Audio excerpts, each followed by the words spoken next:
Hello everybody, welcome back to the channel. JustusRStone here with my review on Volume 1 of The Irregular at Magic High School. This one is by Tsutomu Sato. It is Volume 1 and it is Part 1 of the Enrollment Arc. In the year 2095, the existence of magic has become common knowledge. Individuals who are gifted and have the ability to use magic are sought by the nations that they belong in order to bolster that nation's strength and prestige. Magicians use devices known as CADs, which essentially turn the old sort of magic circles, grimoires, magic wands, and everything into digital devices that allow magicians to perform spells at a far faster rate.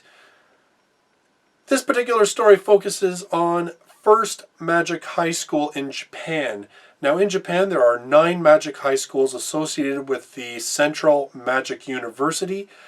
First High School is of course first. It is the highest in prestige of the schools.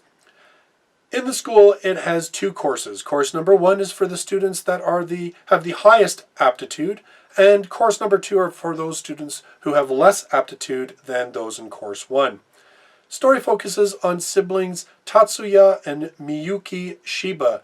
When they enter into the school, they are freshmen. Now, Tatsuya is older because of where their birth dates fall, though they are in the same year.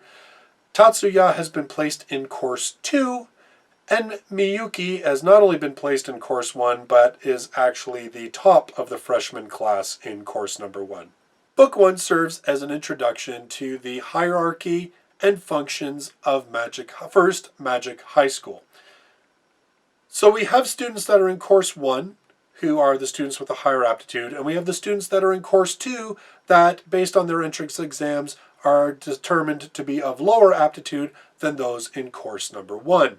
The book focuses on giving us an idea of how the school's politics work, especially based on that segregation of Course 1 and Course 2. And it involves the usual tropes of club activities, which clubs are people going to join, how clubs actually headhunt certain individuals to try and bolster their own standings. It also has to do with the political structure in terms of how the school council functions and how the school council runs the school. And it serves as an introduction to a vast number of characters who will be in the series, I'm sure, in varying degrees over the next number of books. The first thing I think to know about this series is that there are 19 novels in this series, and even if you've seen the anime, it only adapted the first 7 volumes.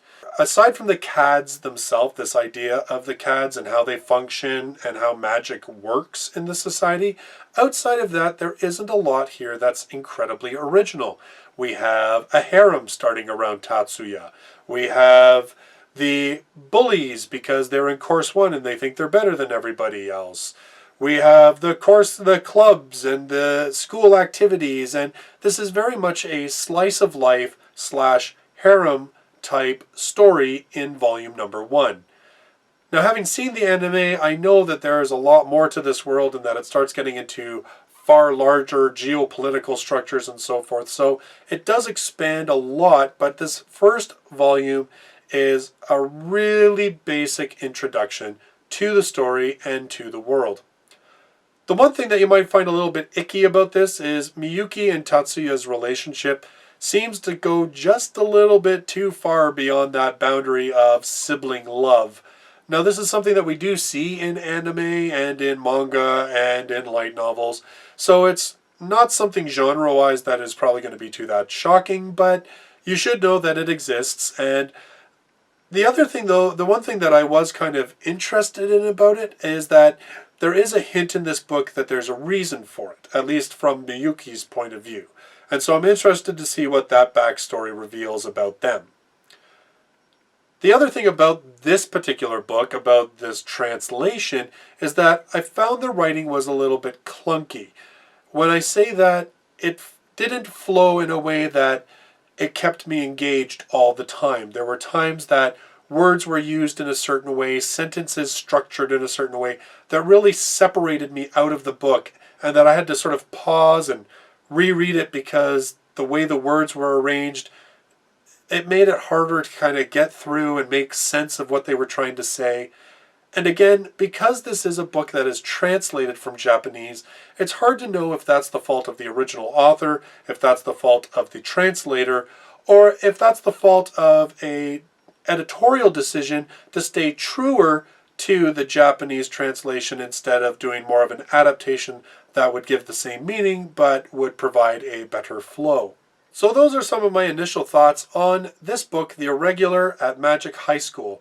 Like I said, knowing that I have seen at least the storyline of roughly the first 7 volumes, I know that the story gets a lot bigger than what's presented in this book. So if you read this book and you're kind of like, meh, it's nothing that I haven't seen before, you may want to give it a chance if you haven't seen the anime, because it certainly does get a lot bigger in scope and a lot more stuff happens that makes the story much deeper and gives you a much deeper appreciation of what a world where magic exists is like. I'll be back next week with a new light novel review, and that'll be of volume number 4 of Yukimiya's No Game, No Life.